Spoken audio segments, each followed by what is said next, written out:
I never thought a simple trip to church could change everything. It was a Sunday like any other, or so I thought.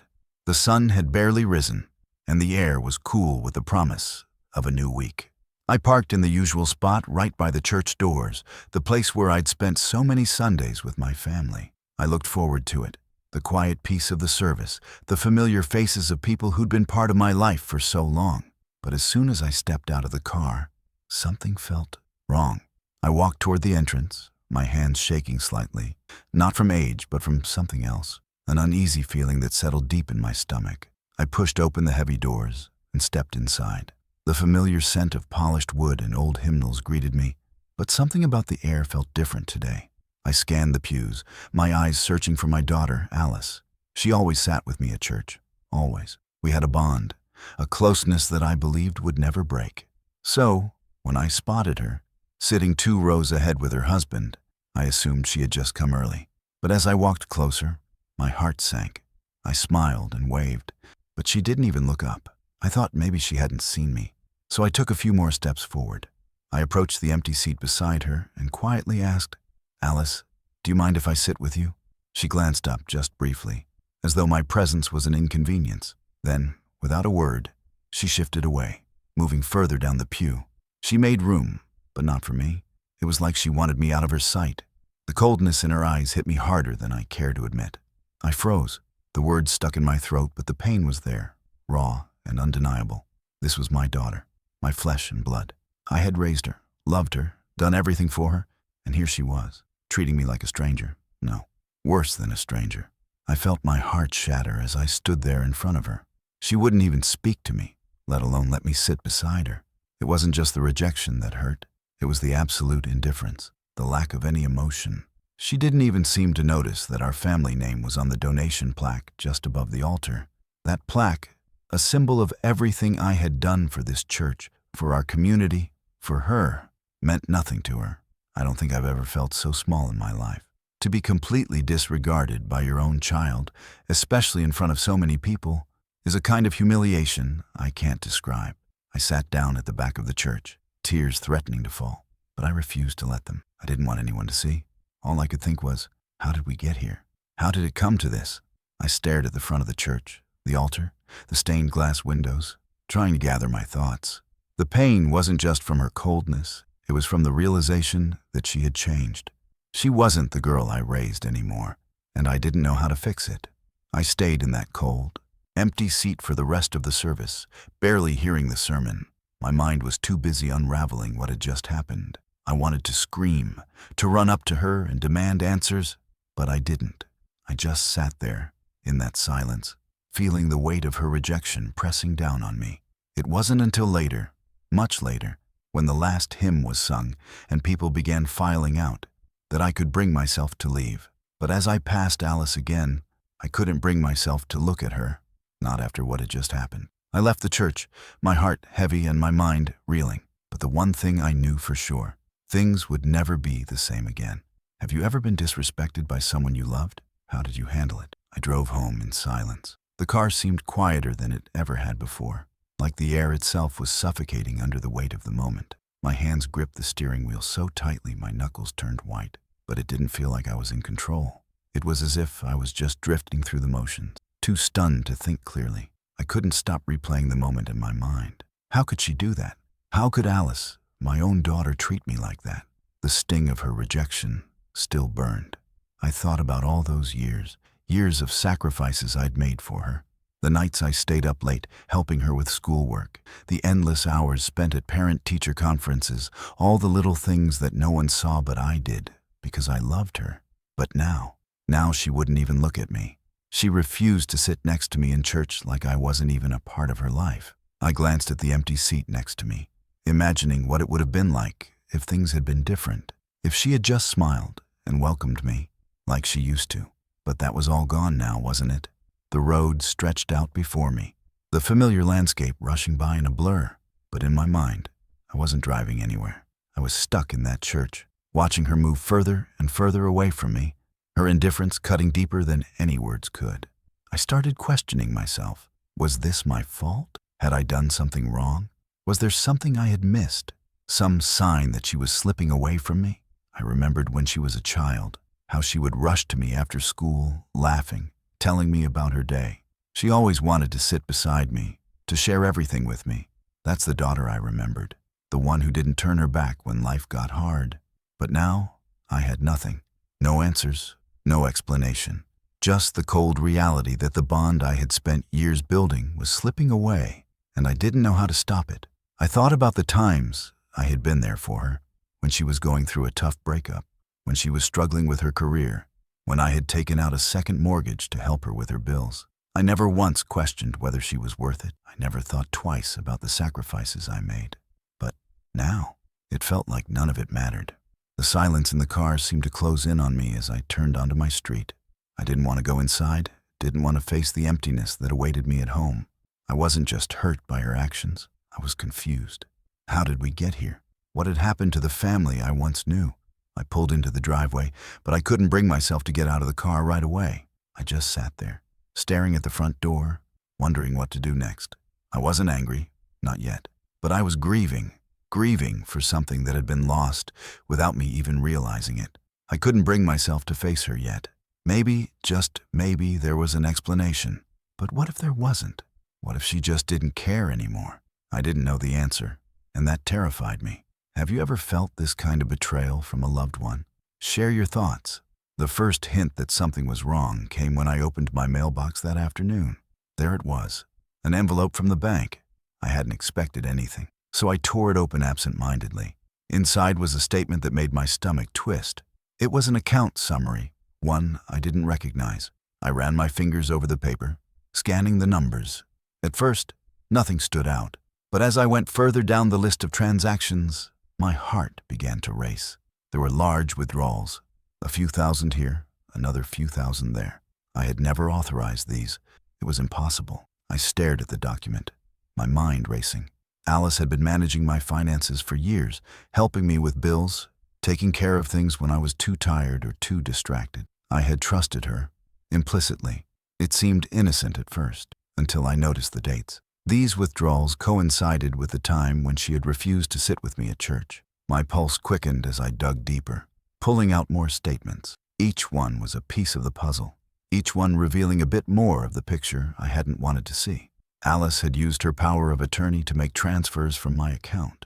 She had even sold a few of our family assets, the ones I'd spent my whole life working for, without asking me, without even telling me. The betrayal wasn't just emotional anymore. It was financial, systematic, and deliberate. The betrayal cut deeper now. This wasn't just a daughter rejecting her father in church. No, this was calculated. She had planned this. She had been taking what was mine, what I had worked for, without a second thought. I closed my eyes, feeling the weight of it. This wasn't just a mistake or an argument gone wrong. This was theft. Cold, calculated theft. My daughter, my own flesh and blood, had stolen from me. It wasn't just the money that hurt, though. It was the realization that she had seen me as nothing more than a source of income, a tool to be used for her gain. I felt nauseous, my hands shaking as I flipped through more papers. Everything started to make sense. Now, the sudden distance, the coldness, the way she refused to sit with me in church. It wasn't just a simple act of rejection. It was all part of something much bigger. I couldn't ignore this anymore. I had to act. She had crossed a line, and I couldn't just sit back and let her get away with it. I needed to confront her, but I also needed to figure out how to stop her before it went any further. As I sat there, surrounded by paperwork and bank statements, I made up my mind. This wasn't just about a broken relationship anymore. This was about justice, about taking back what was mine. I wasn't going to let her get away with it. I would expose her for what she had done, and I would make sure she couldn't hurt me or anyone else again. What would you do if you found out a loved one was stealing from you? I spent the next few days buried in paperwork, trying to make sense of everything I had uncovered. The numbers on the bank statements kept swirling in my mind, each one a symbol of how deep the betrayal went. I knew I couldn't fix this on my own. I needed help, and not just anyone. Someone who could help me navigate this mess. I picked up the phone and dialed the number of a lawyer I had heard good things about. His name was Thomas, a man known for his experience in elder protection cases. After a few rings, he picked up. "Hello, Mr. Harris. "This is Thomas Branson. How can I help you today?" I paused for a moment. Hearing someone else's calm voice, someone who had the legal know-how, somehow gave me a sense of control. I'm dealing with something serious," I said, my voice shaky but determined. "My daughter, she's been using my power of attorney to withdraw money from my accounts without my permission. I believe she's been stealing from me." There was a brief silence on the other end of the line before Thomas spoke again. "That's a very serious allegation, Mr. Harris. Have you documented everything?" I nodded, though he couldn't see me. "Yes, I have all the bank statements, the records. I've been going through them." "Well, first, we need to assess your options," he said. "You've mentioned power of attorney. If that was abused, we can contest it. You can file for financial restitution, and if it comes to it, we can bring charges for fraud." His words hung in the air, the weight of them sinking in. Fraud. The word alone felt like a punch in the gut. But the more he explained, the clearer it became that this wasn't just about an emotional betrayal anymore. This was a legal fight. Thomas continued, "We'll also need to review the extent of the financial damage. We'll have to gather evidence, and depending on how far this has gone, it could involve a lengthy court process." I exhaled slowly, trying to process it all. A lengthy court process. The idea of dragging this out in court made my stomach churn, but I knew I didn't have a choice. "I understand," I said, quietly. "I want to stop her. I want to make sure she can't do this to me or anyone else again." "That's what we'll do," Thomas assured me. "We'll take this one step at a time. You're not alone in this." For the first time since I discovered the betrayal, a small glimmer of hope started to form inside me. There was a way out of this. There was a chance for justice. I still didn't know how long it would take or how hard the road would be, but I was no longer powerless. I had options. I hung up the phone feeling strangely empowered. The weight on my chest had lightened, if only a little. I was going to take back control, and I was going to fight for what was mine. Do you believe in fighting for justice, even when it feels overwhelming? The first few weeks after filing the case felt like an endless waiting game. I had expected to feel a sense of relief once the paperwork was submitted, like a weight had been lifted. But the truth was, I had never been more exhausted. I was buried in legal jargon, statements, and more forms than I could count. Every time I thought I was close to understanding one part, another issue popped up. I had never realized how complicated this process would be. The delays were endless. There were hearings that got postponed, documents that got lost, and each call to Thomas felt like a battle to keep things moving forward. I sat in my living room one afternoon, staring at the pile of paperwork on the table. I had to keep track of it all: account balances, asset lists, and the countless emails from Thomas detailing the steps we had taken and what still needed to be done. But as the days passed, I started to feel the emotional toll of it all. The frustration was overwhelming. It wasn't just about the money anymore. It was the emotional cost. Every time I had to talk about what Alice had done, every time I had to explain it all again to another person in the system, I felt that betrayal all over again. It was like I was reliving that moment in the church, the cold rejection. Only now it was all wrapped up in paperwork and legal procedures. There were moments when I felt so defeated, I could hardly bring myself to open the next letter. The weight of the legal grind was crushing, and I could feel it. Every delay, every procedural step pushing me closer to breaking. But there was no choice. I couldn't back down now. I couldn't let her get away with this. One morning, we finally had our first courtroom appearance. My heart pounded in my chest as I sat in the courtroom, the air thick with tension. The lawyer representing Alice wasn't there yet, but I could already feel the pressure building. I had expected this moment to feel like a turning point, but instead, it just felt like the start of something much bigger and more daunting. Thomas had warned me that this wasn't going to be easy. He had said it would be a long road, but sitting there, watching the other lawyers shuffle papers and argue over procedural matters, I realized just how long it could take. I wasn't just fighting for money, I was fighting for justice, and justice, it seemed, was slow. The opposing lawyer arrived late, a smug look on his face as he took his seat. I couldn't help but feel a surge of anger. Alice, my daughter, wasn't even there. It was as if she didn't care enough to show up, leaving her lawyer to do all the talking. I felt small, sitting there in the vast courtroom, the noise of the world outside, muffled by the weight of the moment. This was real now. There was no turning back. But even with all the frustration, even with the exhaustion creeping in, there was one thing that kept me going. The certainty that I was doing the right thing. I had to keep pushing, no matter how long it took, because in the end, I would see this through. For me, for my family, and for the justice that was long overdue. Do you think justice always takes time? Or do you feel things should move faster? The courtroom was packed that day, the tension palpable. I had braced myself for what was to come, but nothing could have prepared me for the cold, calculated defense Alice's lawyer would put on. Alice herself wasn't there. Again, I hadn't seen her in weeks, and I was beginning to realize that maybe, deep down, she didn't care at all. It was her lawyer now, her shield, her weapon in the fight that she had started, a fight to cover up the truth. The defense opened with a calm, almost rehearsed tone. "Ladies and gentlemen of the court," the lawyer began, his voice smooth, devoid of any real emotion. "My client, Alice Harris, is accused of mismanaging her father's finances. However, the actions she took were not out of malice, but out of necessity. Mr. Harris has been unable to manage his own finances in recent years." The words stung, but I kept my composure. It wasn't the first time I had heard such excuses. Unable to manage his finances. What a joke. I had been more than capable of managing my own affairs, until she stepped in and began manipulating everything for her benefit. The lawyer continued, spinning a narrative that was so far from the truth, I could hardly believe my ears. Mr. Harris was a man in declining health, vulnerable to the complexities of modern banking. His daughter, out of love and concern, stepped in to help him. Any withdrawals made were with his knowledge, or at least his consent. My hands clenched into fists. I could feel the anger rising in me, a heat that started in my chest and spread outward, burning through every word she spoke. My daughter, my flesh and blood, had not acted out of concern. She had acted out of greed, out of a desire to control everything I had spent my life building. The lawyer's words were calculated, designed to paint Alice as the dutiful daughter, the responsible caretaker. But the lies were obvious. I could see right through them. I could feel the weight of the betrayal pressing down on me, each word a reminder of how deep Alice had sunk. She wasn't just a child who had made a mistake. She was a thief, cold and methodical. When it was my turn to speak, I stood there for a moment, trying to steady myself. My voice shook as I addressed the court.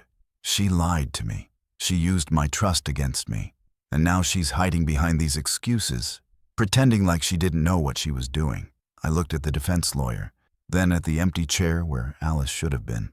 She's not the loving daughter I raised. She's someone else now, someone I don't even recognize, and I won't sit by and let her get away with it. The contrast between her defense and my words could not have been clearer. She was cold, detached. It was as if the family ties that should have mattered to her meant nothing anymore. It was all a game to her, a way to get what she wanted. But it wasn't just Alice's lies that filled me with revulsion. It was her utter lack of care for what this was doing to me. She didn't even have the decency to show up, to face me, to acknowledge the damage she had done. That coldness, the complete absence of empathy, was more painful than the theft itself. As the session ended and we were told to reconvene in a few days, I could feel the walls closing in. I wasn't just fighting for my money anymore. I was fighting for my dignity, for the truth. And every time I faced her lies, the anger in me grew stronger. Do you believe that some people can be so blinded by greed that they destroy their own family? The day of the verdict arrived faster than I expected. I had spent countless hours in the courtroom, hearing one legal argument after another, sitting through endless procedural delays. Each day, the weight of the case grew heavier, and I couldn't shake the feeling that this battle had taken something from me that I might never get back. I sat in the same seat as I always had, my hands folded tightly in my lap, my mind racing. Alice's lawyer was sitting across from me, his expression as cold as ever. Alice wasn't there. Again, I hadn't seen her in weeks, and I had no idea if she even cared about what was happening in this courtroom. To her, this was just a game, but to me, it was my life. The judge stood, her gavel striking with finality. "We have reviewed the evidence," she began, her voice steady. "The defendant, Alice Harris, has been found guilty of financial manipulation, fraud, and breach of fiduciary duty." The words hit me like a tidal wave. Guilty, it was over. The relief that washed over me was immediate, but it was also bittersweet. I should have been overjoyed that justice had been served, that the truth had come to light. But all I felt was a quiet emptiness. Alice had stolen from me. She had betrayed me in ways I never thought possible. But now, finally, the truth was out. There was justice. As the judge continued reading the verdict, I sat there in a haze, my thoughts drifting. This victory, if you could call it that, hadn't come without a price. The emotional toll of this entire ordeal weighed heavily on me. The long days of court hearings, the constant reminders of how deeply my daughter had hurt me, none of it would ever be erased. Even though I had won, the scars of this battle would stay with me for a long time.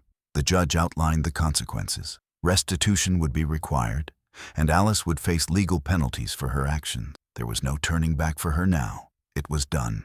But even as the gavel came down and the courtroom began to empty, I couldn't shake the thought of what had been lost. This wasn't just about the money. This was about the relationship with my daughter, the trust that had been shattered beyond repair.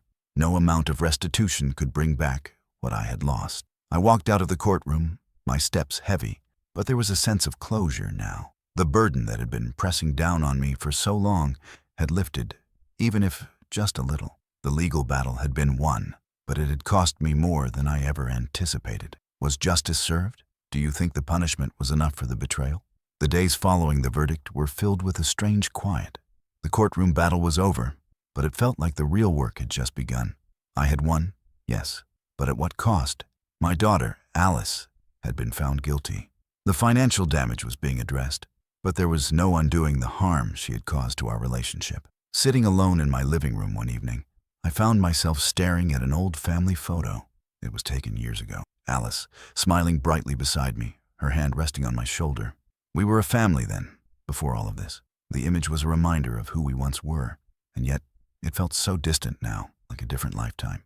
The loss wasn't just financial. It was far deeper than that. I had lost more than my savings, more than assets I'd spent a lifetime building. I had lost the trust I had placed in my own flesh and blood. I had lost the belief that family was inviolable, that love was unconditional. I had been wrong, and while I felt relief that justice had been served, there was also a heavy sense of grief. The reality of what had happened sat with me day after day, and I couldn't escape it. Alice's betrayal wasn't something I could simply move on from. It was a wound that would stay with me forever. But somewhere along the way, I began to understand something crucial. The situation had stripped away the illusions, the naive belief that family could never hurt you. And in that clarity, I found strength, not the kind that comes from vengeance or anger, but the kind that comes from acceptance. I accepted that Alice had chosen her path, and I could no longer force her to walk mine. I couldn't change the person she had become. I also realized that my dignity, the one thing I still had left, was mine to protect. The battle may have taken much from me, but it hadn't taken that. And so I carried that with me as I moved forward, not with bitterness, but with quiet resolve. I don't know what the future holds. I don't know if Alice will ever seek redemption or if we'll ever find a way back to each other. But I know this. I will move forward, stronger and wiser than before. Family is not just blood. It's respect, trust, and love. Without those things, there is nothing. As I sit here now, with all the pain behind me, I understand that sometimes justice isn't about punishing the wrongdoer. Sometimes it's about protecting what remains, yourself, your dignity, and the values you hold dear. And with that, I can finally look ahead, knowing that no one can take those from me. Have you ever had to let go of a family member for your own well-being? How did you handle it?